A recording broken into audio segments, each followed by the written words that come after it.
good, right? Wicked. So, can you hear me okay? Perfect. You sound clear. You sound perfect. So Sweet. This is the founder of She Said So, Andreea. Andreea, would you like to introduce yourself a little bit about who you are, your background, and then tell us a bit about She Said So? Sure thing. Hi, everyone. Thanks for having me here. My name is Andreea Magdalina, and I'm originally from Romania. I lived in London for a while, which is where I got my start in the music industry and where I started She Said So. Right now, I'm in LA. I've lived in LA for over 5 years, actually. I can't believe how time flew by. But yeah, I started She Said So when I was working at Mixcloud, a music streaming service coming out of London. I was a part of the team super early on, so I got the chance to be exposed to all sides of the business. It was kind of an artist relations type of role, plus social media, plus events.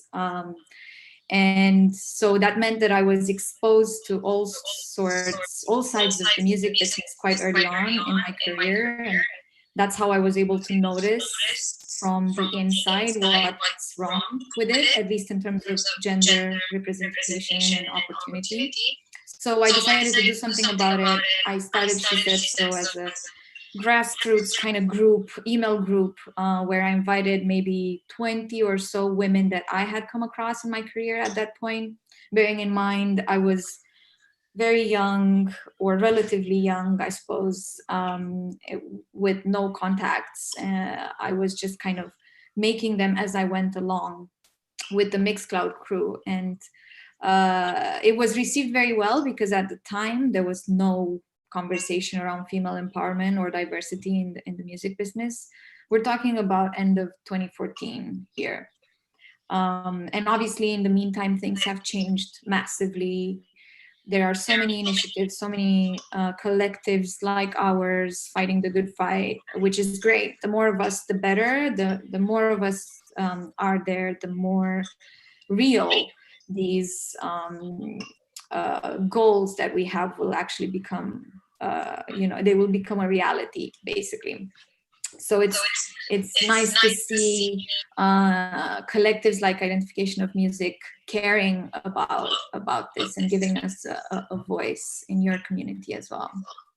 And I guess you guys are international now. You're in so many cities. You're actually in a city that I wish I was in right now because it's currently raining in London. Where are you based?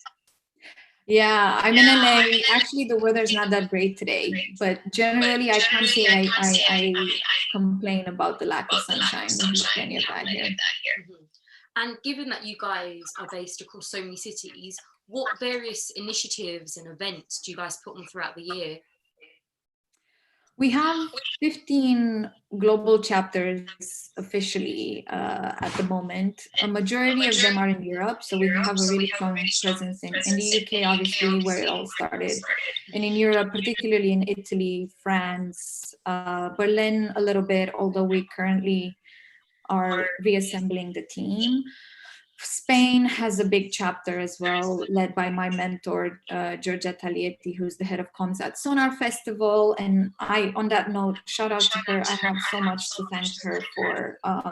And shout out to this concept of mentoring in the first place, which is something that we are doing a lot more of. This is, in fact, one of those projects that we have been developing for the past 2 years in the UK to start with, and this year we're finally ready to take it out into the world. Mentorship is a really powerful way through which young people or people coming from different industries or in different industry sectors, or people coming from communities that aren't typically represented in the music business, that's how you give access to those people in a really efficient way, by coupling them with someone who has registered some sort of success. And here too, when you're thinking mentors, you have to think beyond your traditional understanding of what a role model is. We're all used to think they need to be VPs of a big company, but they don't actually. There's so many people in the music business who maybe had a senior role at a major company at some point and then left and started their own thing. Those people are actually, in some ways, even more wonderful to connect with, because they've seen so many areas of the business, both independently and as part of a corporate environment. But yeah, we're doing a lot of mentoring programs this year that are really powerful. So far, we've focused on execs, but we're thinking about ways in which we can bring this concept to the artist or the creative level as well. And the mentoring program, how does it work? Do the mentee get matched based on like skills and interests, and then how often do they contact and how do they contact? It's a super flexible model. Actually, it took us a while to get to this point because we were refining all these different details as we went along. And we got it to a point where 2 years later, we're very comfortable running variations of it. We know kind of what are the dials we need to adjust in order to make it a successful partnership or a successful project. For example, the original model kind of looks at a 6-month time frame, and we work with a variable number of mentors and mentees depending on how much budget we have available, depending on the partners, depending on many different variables that, as I said, we adjust to come up with the optimal sort of concept together. We have a very exciting mentoring program that we're launching in a few weeks' time with a major tech company. So keep an eye out for that one, because we will be recruiting both mentors and mentees. Yeah. Exciting. Going to be looking out for that. And so I guess, given the current circumstance that we're all in, how have She Said So been adapting? Like, I know, for example, we kind of discussed this. We would have been seeing each other in a couple of weekends' time at Ibiza Music Summit to indulge in like days of panels, but of course that's not happening. So how have you guys been adapting to ensure that you're still active and there's still content for your followers to engage in? Well, it has been hard because we realized we were placing so much focus on events. We are a digital first community, but then very quickly we realized that in order to gel that sense of commitment and friendship between members, you really need that physical element where people come together in real life and they connect. And that's something that, no matter how advanced technology gets, is impossible to recreate. That human connection, the vibe, the energy that you exchange when you're in the same room, right? And I think you can safely say the same thing about dance floors, for example.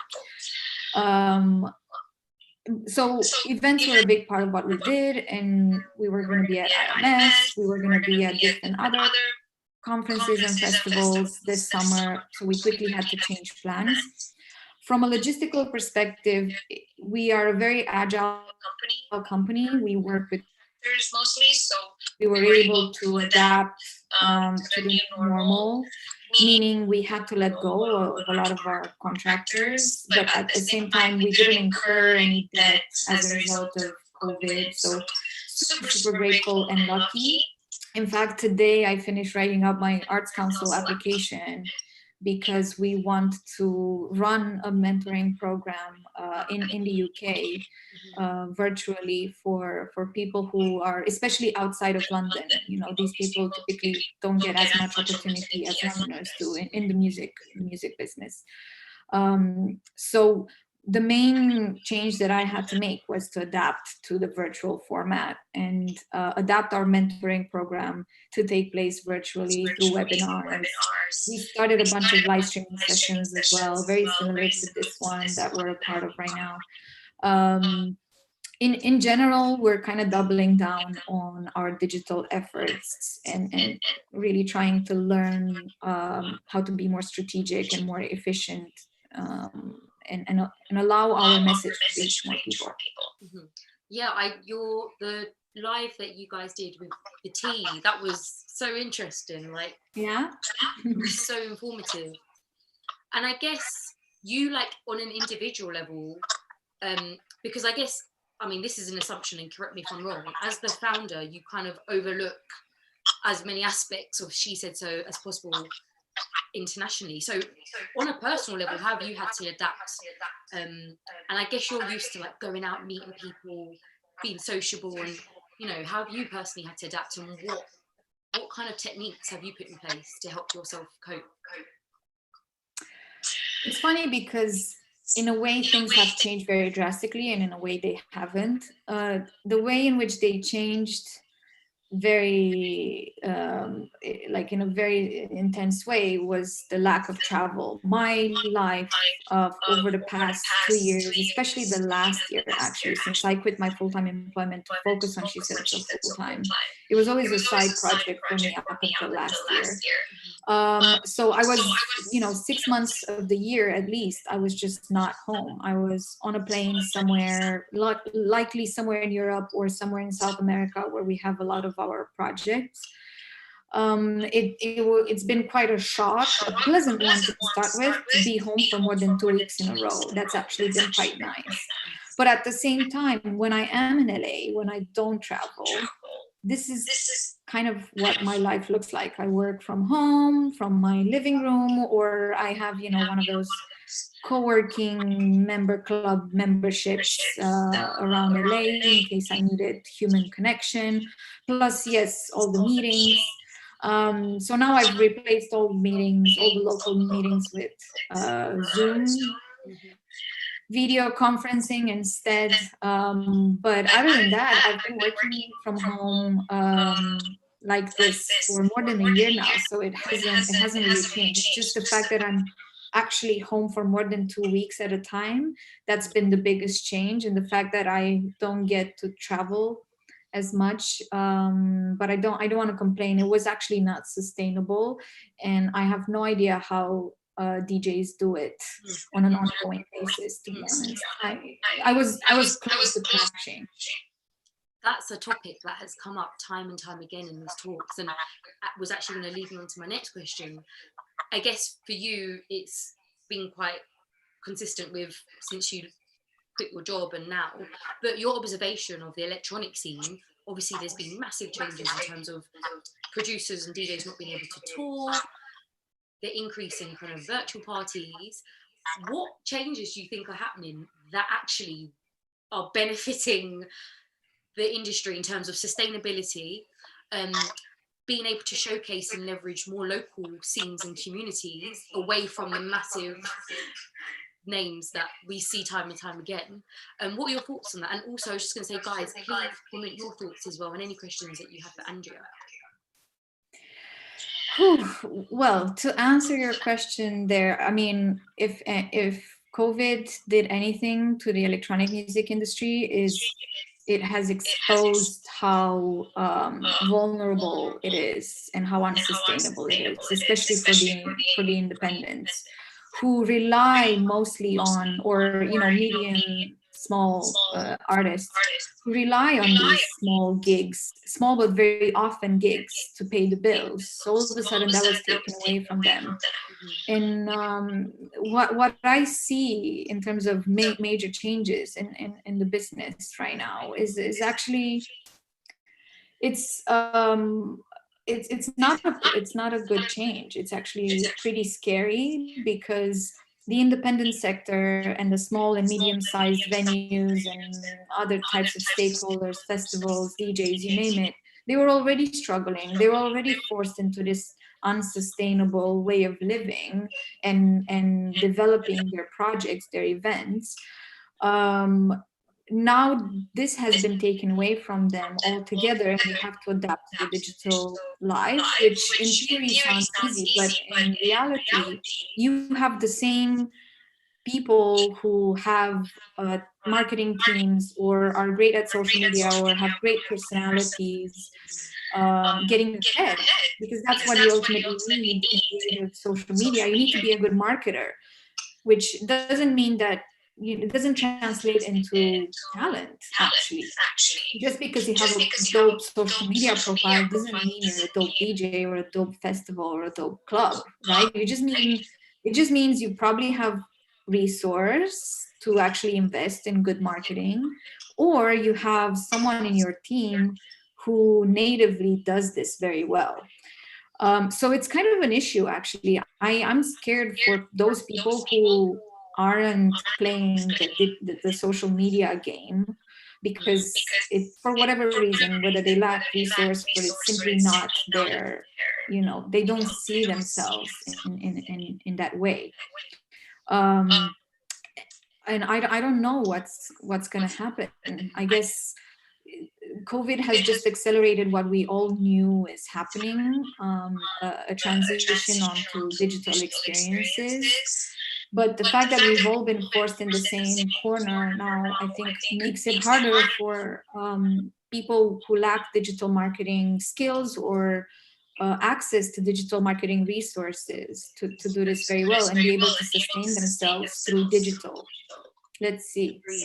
Absolutely agree. And I was reading an article yesterday evening about the amount of music platforms, corporations, so the massive corporations, who are completely just monetizing from this whole thing, like, and essentially just exploiting the creativity of the artists who use their platforms, to reach an audience. So yeah, if you're not already at the top, you can't, it's difficult. And even like having access to do live streams, like not everyone has access to these resources to be able to still participate in these things. And yeah, I think it's something we should all like think about. Absolutely. We have a question from Megan. She's asked, kind of back to She Said So. What does She Said So offer me if I were to sign up? Say that again. What does She Said So offer? If she was to sign up, yeah. All right. Well, first and foremost, we offer the community itself. You will be part of our community actually lives in a Google group, which acts both as a forum and as an email group, which means once you're part of it, you won't necessarily be able to see everyone who's a part of the community, but you will have access to communicate to them in a one-to-many fashion. So if you send an email out or if you post on the forum, it's the same thing. Everyone in the community will receive that, and we have such an incredible community of women and other gender minorities, primarily women though, in the binary sense, I have to admit. So that's something we really want to work on and be more inclusive of all gender minorities. They are all so incredible. A majority of our community members are actually in medium to senior roles within their companies, or if they're creatives, they already have, they're at a certain level, they've already done some sort of work, and they are in a position where they can give back, or they can at least give to each other. We have my cat's just joined the chat, guys. I love it. I love cat so much. My husband is allergic, so I can't. She's come to hear about She Said So. Exactly. She's interested, or he. Yeah, I think our most valuable asset is the community itself and the access it gives you. I mean, you will have access to people who can change your career. It's up to you to make the most of it. We come in with what we can offer is the access, and of course resources, opportunities to kind of take part in our project. All of that are comes as a bonus. The most important thing for us continues to be the community itself. Away from, so you're doing, She Said So are doing lives, but you guys also do like mixes, so other ways that people can still engage with you online. Yeah, I think we do too many things, actually. It's kind of hard to answer the question, so what is the one thing that you do? That's why I always revert to the community answer, because ultimately everything we develop, all the projects we develop are a response to our community's needs. So yeah, we do a blog where we run all sorts of editorial content highlighting and issues in the industry, highlighting women and other gender minorities who maybe sometimes slip through the cracks. We have a Spotify playlist. We have a mix series on Mixcloud.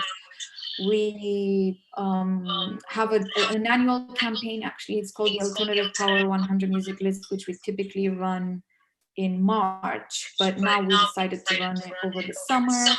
And in that list, we highlight again people who don't typically get included in these lists because they don't work at Universal or they're not the VP or, but equally they are people who are contributing to the music industry and to their own communities in very meaningful, impactful ways.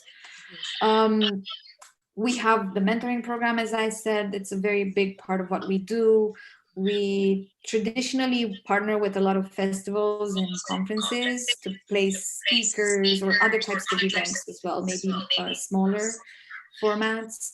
And the way in which we work with them is to ensure that diversity and inclusion is an important topic that is not only being covered, but is being brought to life, not just through one panel that's about music, but in their entire programming, so that their entire programming is as diverse as possible. Yeah. We work with people in that capacity as well. This is kind of the gist of what we do, and then we also I suppose develop the odd sort of special project with the brand partnership, basically enhancing that brand's vision and ensuring that it's diverse and inclusive. So there's a lot that you guys cover. So there's so many different ways that people can get involved, and there surely will be at least one thing that speaks to someone. So hopefully that answered your question, Megan. And Megan also asked what my cat's name is. Her name's Sky, after the Isle of Skye. So another question I have for you. This is quite a big question, and I don't think there is there is no one correct answer.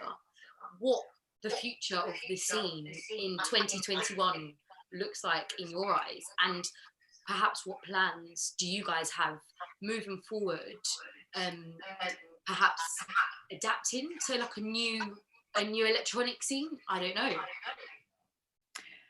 Well, it's a hard question because I think that's kind of what we're all struggling with right now, the unknown and the uncertainty of when things will come back to normal. People say, I don't think the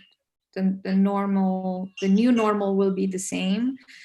In my opinion, the quarantine and the pandemic in general has kind of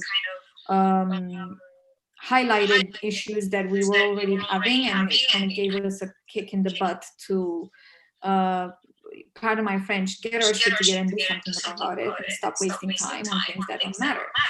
So all of a sudden you see Spotify adding, the fundraiser button. Same goes for Facebook. All of these features, I'm sure they were on the roadmap at some point, maybe not, because they're not necessarily in the interest of the platform. They're more in the interest of the user.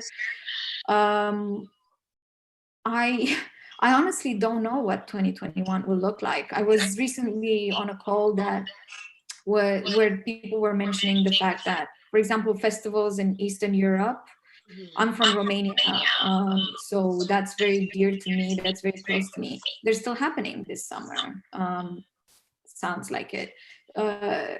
Asia is going to open up again in the winter, so touring will actually be possible in Asia. In terms of US European tours, that's probably not going to happen until March 2021. So there's just a lot of uncertainty. It's kind of hard to predict where the industry will be in 2021. I repeat, I fear for the small, medium-sized independent sector because they were already struggling and it's all of a sudden become even harder than before.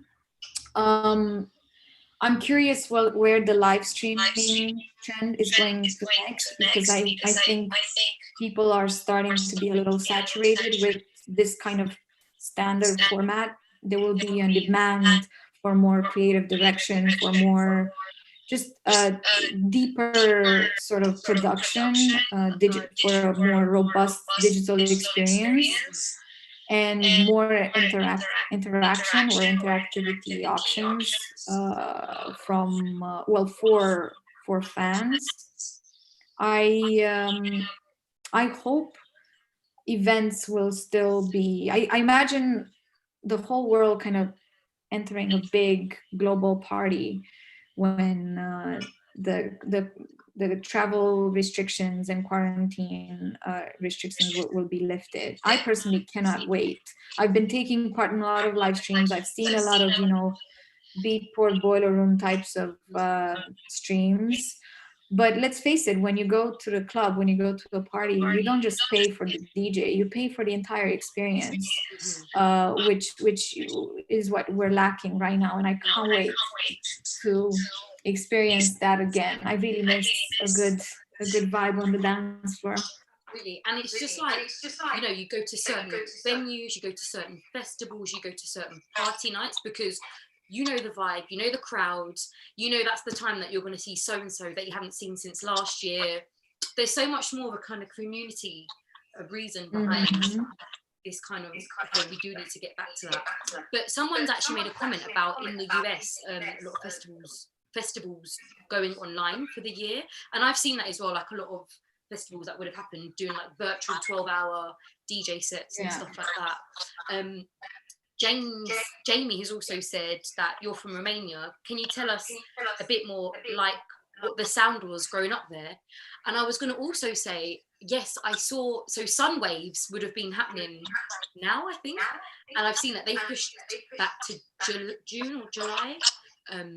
But yeah, again, that's quite a small festival. I mean, in comparison to, like, the massive ones like, say, Glastonbury or something. But yeah. But yeah, James keen to know about the sound growing up in Romania. Yeah, it's quite fascinating, actually, because I grew up a clubber, essentially. Going out to the club has been a really big part of my growing up, my teenagehood. Even when it wasn't legal, I was still going to the club, when I was 14, 15. So I grew up with tech house. I grew up with the Romanian sound. I mean, it's kind of been developing more over the past 10 years. It's not new. Maybe it is new to some people.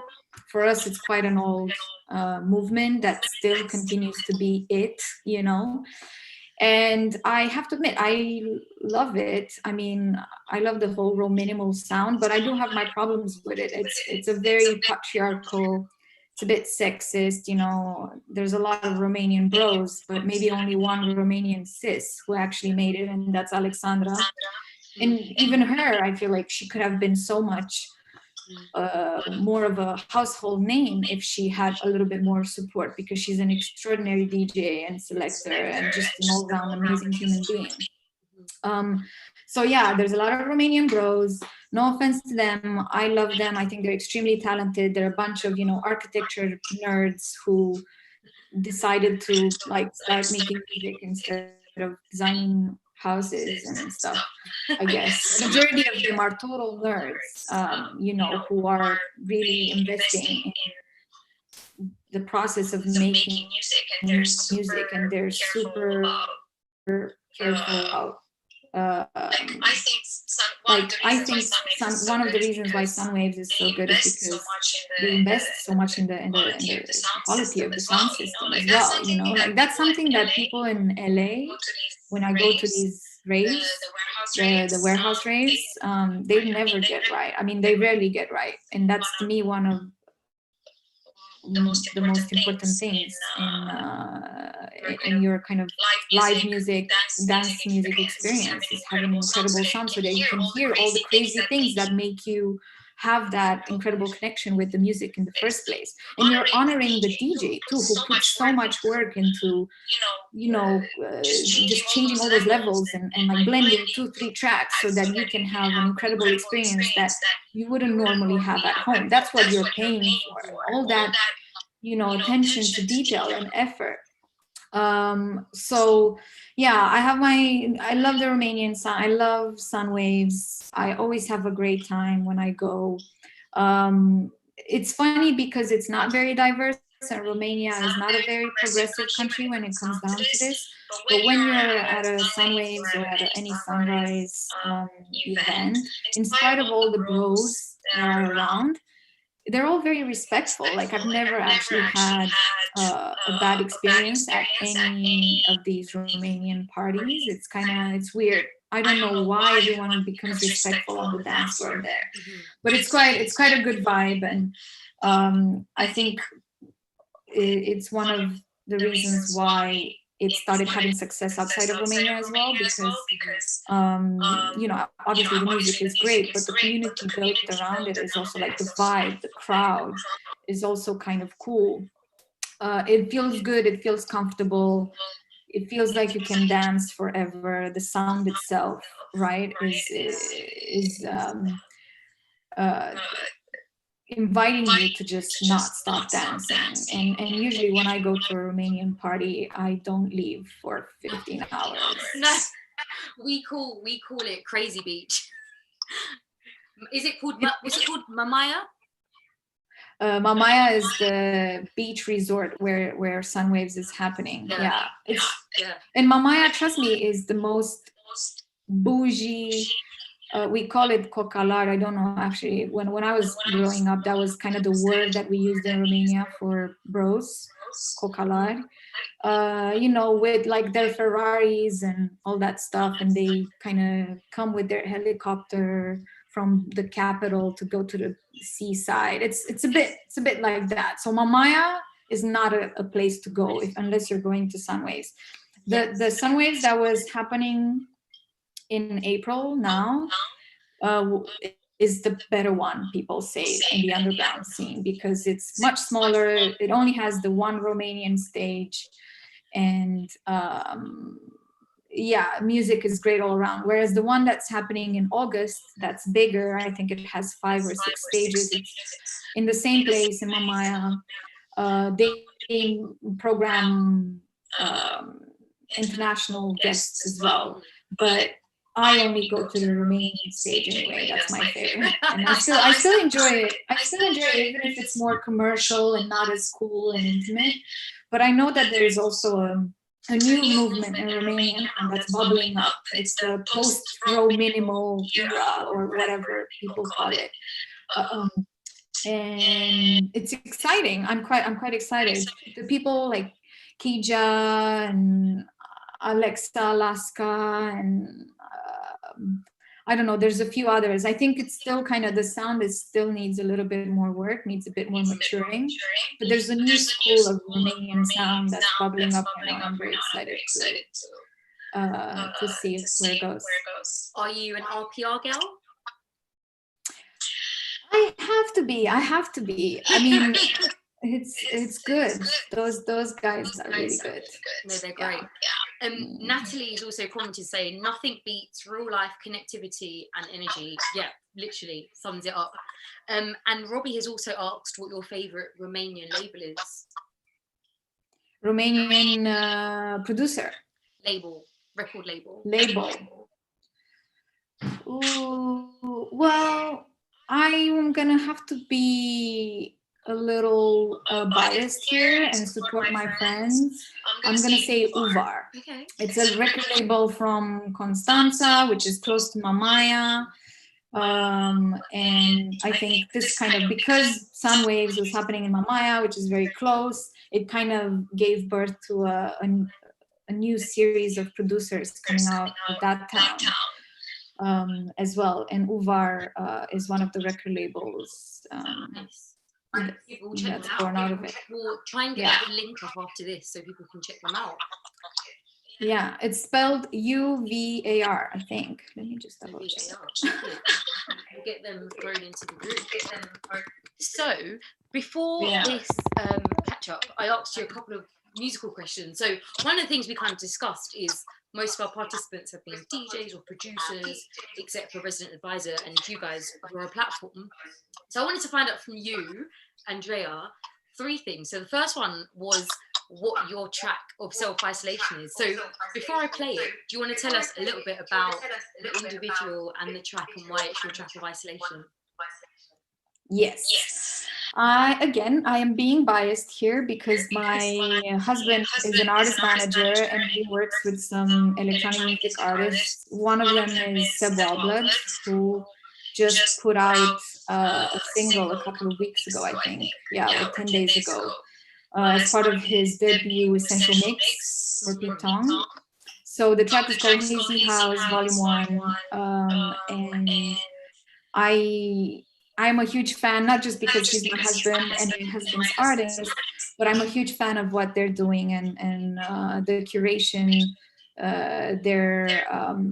they're working on with the 3 record labels, All My Thoughts, Church, and Coastal Haze.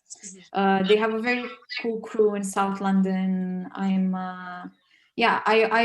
pretty much in love with all their releases, especially those coming out on All My Thoughts. Nice. Okay, let's give this one a listen.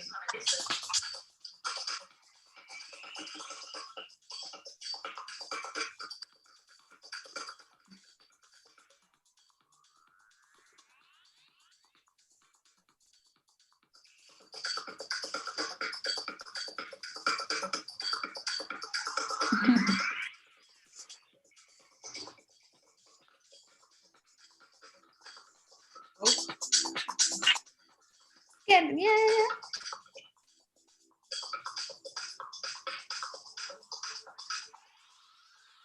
Yeah, it's dreamy, spacey. It's quite dreamy and like escapism kind of vibes. Yeah, when it comes down to music preference, I'm quite extreme. I like the super, well, maybe not anymore, maybe not super extreme actually, but I like, the whole Detroit, Jeff Mills, underground resistance kind of mathematical techno. It's definitely my world. But then I also like the super bassliney kind of uplifting sort of sounds, like this track, for example, that you wouldn't play at 4 a.m., let's say, but maybe you start your set with. And I think that's why I think the Romanian sound sits very well somewhere in the middle of those 2 extremities, and why it tends to satisfy all my needs in one go. No, I'm definitely going to have this on once the sun's back out. It's a very much a kind of chill out in the sun with a glass of something in your hand vibe. But yeah, that's great. And as you mentioned, Seb aired this in his BBC Radio 1 Essential Mix. So yeah, that was an awesome mix also. Thank you. So the next one, which we've asked this question to every participant. I personally think it's the hardest question because, especially when you've been listening to so much music that informs, your ear and the sound you like, and there's so many amazing artists and producers. So we asked you what your favorite all-time dance track was. This one, I was like, yeah, this is great. But do you want to kind of tease us into what this song is? Yeah, this song is all about love, and it's by a woman. So that's amazing because electronic music back in the day, I guess, didn't really have a lot of female energy. So to go as far back in time as I did with this track, and to make it a woman's track is even more important to me. It's Donna Summer. I Feel Love. It's such a staple. I mean, I know a lot of people, a lot of DJs, big, small, whenever they drop that in the middle of the set, it's always good vibes. It's so good. Right, guys, we're going to give this one a go. Think, yeah.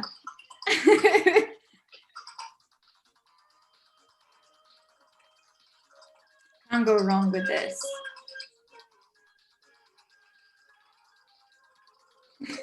So iconic. I know.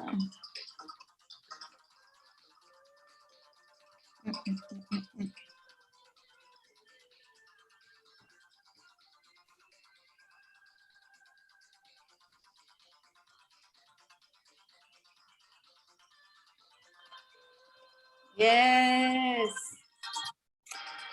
Disco appreciation moment. It's that iconic. It's just so iconic. Like everywhere you go, I just think like it's a track that any DJ that covers or represents any spectrum of underground, from like techno to house to tech house to minimal, like this is a track you can drop in to any set at like 6 a.m. Exactly. And it just like absolutely goes off. I love this. I think that's my favorite kind of music right there, that feels timeless and genre-less and just able to move bodies and feelings regardless of what you're into, you know, regardless of your subjective preferences and realities. And this track is definitely one of those. Yeah, I remember as well. I think it was last year. Yeah, it was last year when there were marches. So Gideon, who runs What Nine, puts on the sound system marches. This was before Brexit, and when it ended, this was the final track that got played. And I actually think it was Gideon who played it. And I just remember like the energy of everyone that was there was just like, you know, you just want to get up and I want to be on a dance floor. Yeah. It brings the generations together too. I love that, you know, whether you're Gen Z kind of PC music fan or you're an old-timer disco fan, you can definitely see both of these people dancing together, sharing the dance floor with this kind of track on. I'm not sure what year this song was. 1977, it says. That's like 4 decades ago. Exactly, yeah, like, disco baby. As you said, like female representation, you know, was even less than it is now. But what I find with a lot of electronic songs that are coming out now or that are being remixed now is that there's these female and often like black female American vocalists. So like if you think like Floor Plans Never Grow Old, like Aretha Franklin, and so many people don't know that's Aretha Franklin on the track, but the vocals that come out of like these American black women, and it's just powerful. I mean, electronic music came from Black and brown communities in America and Chicago and in Detroit, right? So I feel like there is a responsibility for this music to represent those elements, because it comes from that need of having your own safe space because you weren't welcome anywhere else. So you created your own community, your own movement, your own music safe space where you can be yourself and let go and just enjoy and experience music in all its beauty. Yeah, you know, I feel like electronic music in some ways today has lost a little bit of that, you know, and we know that very well with the superstar, super commercial kind of Vegas type of EDM experience has introduced, you know, has made electronic music into an industry per se, because of all the money and the ecosystem, the infrastructure, the business infrastructure that was built around a movement that was born, you know, to be free and to be completely broken out of those chains, right? The major label chains that were back in the day in the 70s and the 60s, where we know how that whole thing worked and we know who owned those majors and where the money was actually going to, and it wasn't going to the right people. So EDM, or the commercialization of electronic music, has kind of, you know, done that all over again. So it's important to continue supporting grassroots communities, like yours, like ours, to bring back that element of freedom, of independence, of being in it for the right reason. But ultimately, yes, ideally working with the business side of the industry to ensure that the people whose blood and sweat laid the foundation of the industry that others are benefiting from right now, that they too, those people also get to reap some of those benefits. That was just so well said. I think we're going to do like a completely separate panel on this once we're all out. Like, that was really powerful. I saw a lot of hearts popping up on the side. That was really really nice way to round up the talk, actually, I guess. I suppose one more thing for me is, what are you up to over the next kind of few days and weeks in terms of working on stuff for She Said So, yourself, music-wise, etc.? Have to say I've been neglecting my self-care in spite of all the advice, because I tend to be a bit of a workaholic. So I'm hoping to do more yoga over the next few days, weeks, and go for more runs and walks, safe, socially distanced walks. In terms of work stuff, where she said so stuff, we actually, I was in the middle of working on the second edition of our annual, well, we only hosted one edition, but it was going to be an annual sort of unconference. We launched it last year in Portugal. We were going to do the second edition this year, still in Portugal, but in a different city, in Lisbon this time. So all of those plans completely changed, and I'm going to focus on figuring out what to do instead, whether we want to move forward maybe with a smaller version, because we're supposed to take place in October, so it's still kind of possible. But at the same time, international travel, I think, will be quite difficult over the next few months. People will be scared, in spite of the fact that we actually ran a survey in our community, and a majority of people, I think 75% of them, when asked the question if they're willing to travel both locally and internationally to any music industry festivals or conferences this year, 75% of them said yes. So in spite of the fear and maybe economic hit that some people took, there's still a willingness and an understanding that we have to support especially the independent events, the independent teams who worked on organizing these moments for us. So yeah, I'll be doubling down, as I said, on my digital efforts. We have a digital expert in the team now who's supporting us on that, and looking forward to maybe the beach in Mamaya at Sunwaves this August, because it sounds like it's going to happen. Well, I might. So why not? Yeah, let's do it. Yeah. Andreea, it's been really nice, 50 minutes talking to you. That's just gone so quickly. Hopefully you guys enjoyed it. Thanks for joining us and participating, and follow the She Said So Instagram and find out how you can get involved with them and everything that they're doing. They're a great platform, as you just heard. But yeah, thank you so much. Thank you for having me. I really appreciate it. Lots of love to you. Stay safe. And we're here for any collabs. Perfect. Thank you so much. Mwah. Bye, everyone.